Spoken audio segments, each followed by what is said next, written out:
Bismillahirrahmanirrahim. Assalamu alaikum. Namaskar. Sat Sri Akal and good evening. This is Kaisar Bari from Bari Law Associates. और आज जो मैं आपसे बात करूंगा जी वो है जी about spouse visa, partner visa, मंगेतर वीजा। हम उसके ऊपर जो है फैमिली वीजास के ऊपर जो है वो आज बात करेंगे। और इससे पहले जो है मैंने पहले एक वीडियो अपलोड की है जी, वो अबाउट असाइलम है।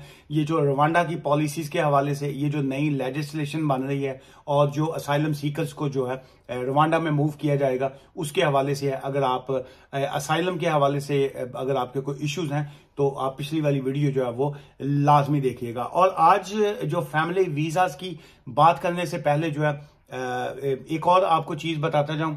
कल कोई दोस्त थे, उन्होंने कल मेरी किसी वीडियो पे कमेंट्स किया था। उन्होंने कहा जी कि आप जो है वो सत श्री अकाल जो है वो क्यों कहते हैं और ना कहा करें।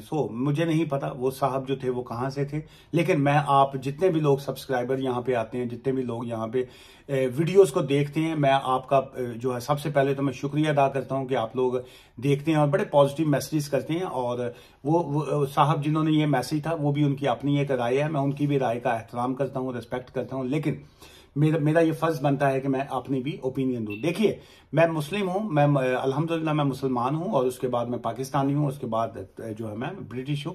लेकिन मेन इसमें अब चीज ये है कि आप मेरी कोई सी भी वीडियो देखेंगे तो मैं अपना स्टार्ट जो है वहां बिस्मिल्लाह से मैं करता हूं कि आगाज है अल्लाह ताला के पाक नाम से। वहां से मेरी वीडियो का स्टार्ट होता था, मैं बिस्मिल्लाह करता हूं, उसके बाद जो है मैं आपको सलाम पेश करता हूं, अस्सलाम वालेकुम करता हूं, और उसके बाद मैं बाकी जो है नमस्कार, सत श्री अकाल, या मैं पंजाबी च जी आया नू या गुड इवनिंग जो है वो इंग्लिश वाला, ये सारी जो है मैं कहता हूं। उसकी वजह ये है कि हम लोग यहाँ पे जो यूके में रहते हैं, हमारे लिए एक तो डिस्क्रिमिनेशन जो है वो बिल्कुल नहीं है। और हम लोग यहाँ पे चाहे इंडियंस हों, चाहे पाकिस्तानी हों, बंगाली हों, नेपाली हों या किसी भी नेशनैलिटी के लोग हों, हम यहाँ पे एक फैमिली की तरह रहते हैं जी।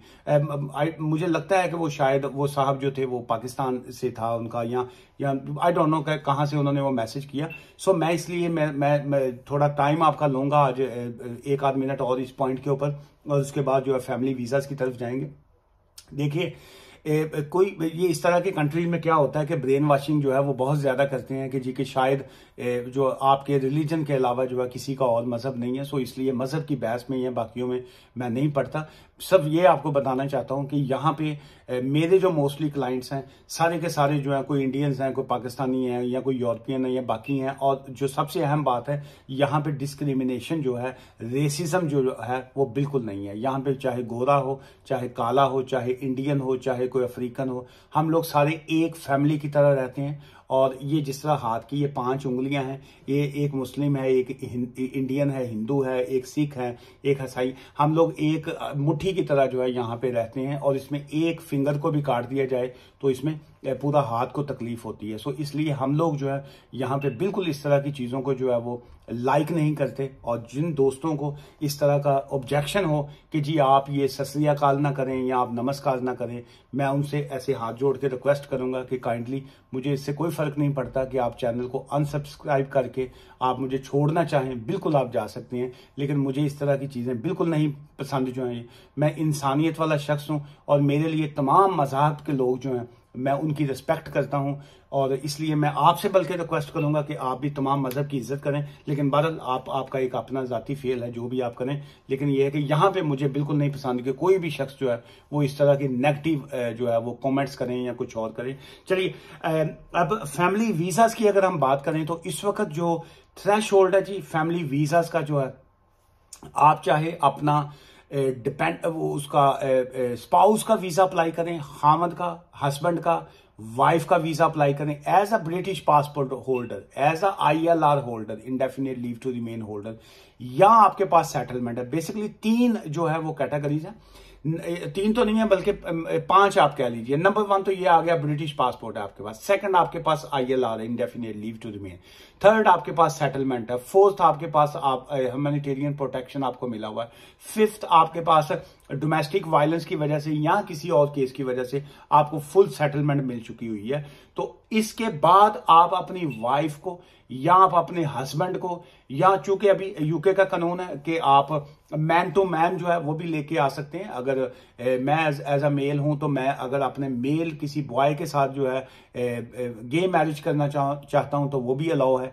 एक कोई फीमेल है यहाँ पे तो वो एज अ लेस्बियन अपनी किसी फीमेल के साथ शादी करना चाहती है तो यहाँ पे यूके में वो भी अलाउड है जी। और सेकंड उसके बाद ये आ गया आप मंगेतर का वीजा जिसको कहते हैं फियांसे वीजा, वो आप अप्लाई करना चाहें वो भी इसमें आता है। पार्टनर का वीजा अप्लाई करना चाहें या अनमैरिड पार्टनर का वीजा अप्लाई करना है, ये सारे के सारे वीजाज जो हैं ये फैमिली वीजाज में जो है वो आ जाते हैं। इसको फैमिली वीजा जो है वो कहा जाता है।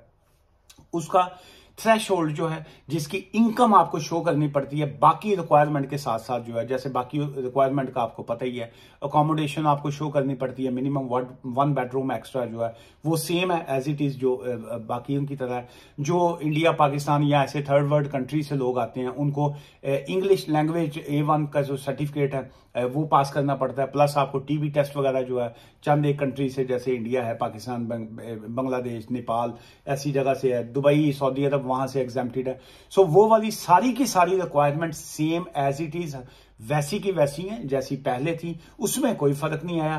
फर्क सिर्फ एक पॉइंट पे आया है, दैट्स अबाउट फाइनेंशियल थ्रेशोल्ड जो है, जो इस वक्त करंट जो है वो 18,600 है जी, 18,600 पाउंड है इस वक्त right now, and that will be increasing 38,700 जो है, 38,700 पाउंड जो है, 38,700 जो है। वो जो अनाउंसमेंट की गई है उसमें अभी तक डेट जो है वो इज नॉट कंफर्म्ड जो है, उन्होंने they just mention from spring जो है। अगर हम स्प्रिंग की बात करें सो इन यूके जो है हम लोग यहाँ पे स्प्रिंग जो है वो 31 मार्च के से हम स्टार्ट करते हैं, फ्रॉम 1 अप्रैल आप कह लीजिए, या बास का उसको आगे मई जून में भी लेके जा सकते हैं। लेकिन अभी तक उसमें क्लैरिटी बिल्कुल नहीं है कि जी के ये वाला जो रूल है वो कब से लागू होगा। लेकिन सो फार जो माई अंडरस्टैंडिंग कि जी के वो 31 मार्च के बाद जो है उसका ये एप्लीकेबल करेंगे। लेकिन कम से कम 28 फरवरी तक जो है 28 फैब जिसको कहेंगे उस वक्त तक तो ये बिल्कुल नहीं है। बट आफ्टर 28 फैब जो है दैट वुड बी 38,700 पाउंड जो है। आप चाहे हस्बैंड का वीजा अप्लाई करें, चाहे आप वाइफ का वीजा अप्लाई करें, चाहे आप जो है पार्टनर का वीजा अप्लाई करें, चाहे अनमैरिड पार्टनर का, सो आपको जो थ्रेशोल्ड है that you must have to show 38,700। अगर आपका 38,600 पाउंड भी होगा तो आपका वीजा जो है वो रिफ्यूज कर देंगे। सो इसलिए अगर आप मैरिज की पोजीशन में हैं या आपके प्लानिंग है कि we need to apply for spouse visa, लेकिन बहुत से आज भी मेरी आज दो एक क्लाइंट से मेरी फोन कंसल्टेशन थी, उन्होंने कहा जी कि हमारा बल्कि एक फीमेल बेटी की शादी के हवाले से था, एक हमारे बहन की शादी थी और एक भाई की इस हवाले से था उनके।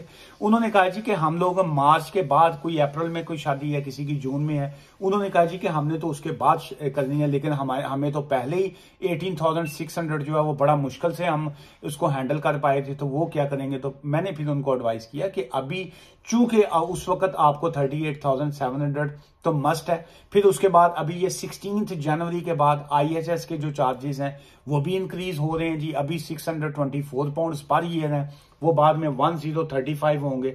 So the best for you कि अगर वो मैरिज नहीं हुई और उसके बाद आपको ये सारे का सारा फेस करना पड़ेगा, तो बेटर यही है कि आप as soon as possible fiance का वीजा जिसको कहते हैं, मंगेतर का वीजा जो कहते हैं, वो आप अप्लाई कर दीजिए।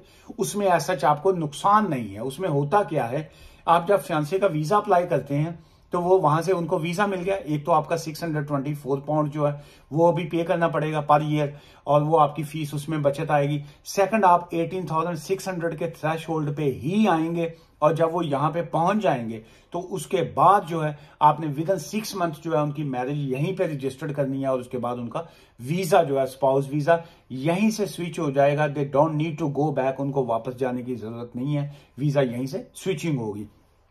सो जितने इस वक्त लोग देख रहे हैं जी, आपसे रिक्वेस्ट है, एक तो वीडियो को आगे शेयर कीजिएगा और जो भी आप लोग स्पाउस का वीजा, पार्टनर का वीजा, ये जो अनमैरिड पार्टनर का वीजा, मंगेतर का वीजा, फियांसे का वीजा, जो भी फैमिली वीजा आप अप्लाई करना चाह रहे हैं उसको एज सुन एज पॉसिबल आप अप्लाई कीजिए, ताकि एक तो अगर आप 16 जनवरी के 16 जनवरी के बाद अप्लाई करेंगे तो आपको 1035 pound 1035 pound 1035 per year IHS के चार्जेस पे करने पड़ेंगे। अभी जो है वो 624 पाउंड है, आपकी हाफ वो बचत होगी। सेकंड जो है वो अभी 18,600 आपको शो करना है, बट आफ्टर जो है ये स्प्रिंग टाइम जो है आपको 38,700 जो है वो प्रूव करना पड़ेगा, और इसमें बहुत सख्ती जो है वो करेंगे। स्क्रूटनी बहुत ज्यादा होगी, डॉक्यूमेंट्स की बहुत जो है वो डीपली जिसको कहेंगे वो चेक करेंगे, और उसमें जो है बहुत से केसेस में रिफ्यूजल आने के बहुत से चांसेस हुआ करेंगे। सो आज की इस वीडियो से इजाजत दीजिए। स्पाउस वीजा, पार्टनर वीजा या फैमिली वीजा के हवाले से अगर आपको हमारी सर्विसेज चाहिए हो, बारी लॉ एसोसिएट्स की सर्विसेज चाहिए हो, I have a very successful ratio इसमें जो है इस तरह के केसेस में जो है उसमें सो फार अल्हम्दुलिल्लाह उसमें मैं जिसको कहूँगा 99.9% जो है वो सक्सेस रेट है। अगर आप स्पाउस का वीज़ा अप्लाई करना चाह रहे हो और उसके लिए मुझसे कंसल्टेशन बुक करना चाह रहे हो, यू आर मोस्ट वेलकम।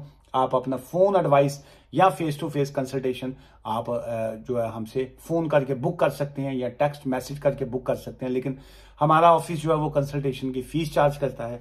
आज की इस वीडियो से इजाजत दीजिए, दुआ में याद रखिएगा जी। Take care, thank you, bye for now.